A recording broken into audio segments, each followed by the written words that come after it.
As a child, we are told that when we're old, we can pursue anything. We can live in London or in Beijing. So when you're 4, you'll probably say, I want to be on Broadway, I want to be an astronaut or join the police, I want to be an artist and create a masterpiece. And your family, they just smile and praise. They think this is all, just a phase. But as you start making these decisions and realizing that you want to make your fantasy a reality, well, the people who supported you, who knew?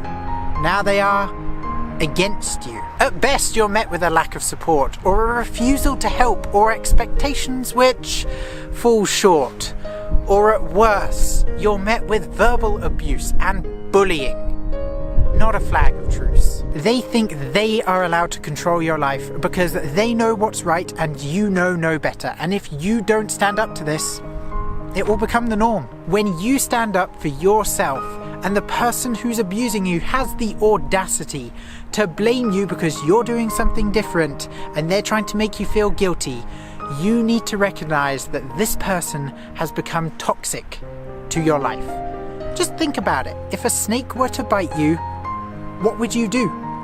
You need to get that toxin out of you. It doesn't matter whether it's a relative, an employer, or your best friend, a romantic interest, or a guy you just met this weekend. In the end, you are not obliged to take the blame or make room in your life for anyone who causes you pain. These people's moral compasses are broken and they should feel ashamed. So if you are getting abuse, don't call them names or a traitor. Approach them, say, how you would an internet troll or a hater. Approach them with kindness and patience. Sit them down and explain.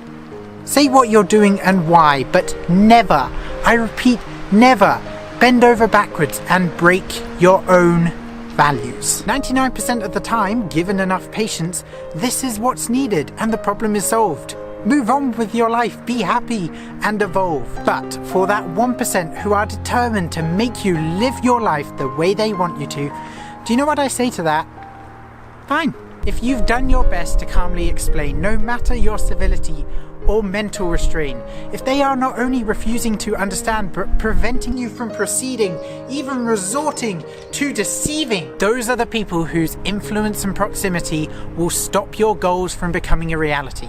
No matter how resilient you think you are, you will absorb their negative influence, and one day you may find yourself hurting someone the way they hurt you. When civility and diplomacy have failed, war is not the answer.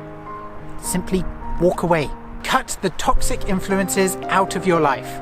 Both sides will be much happier for it. Once you figure out what makes you happy, you will not tolerate anyone making you feel less.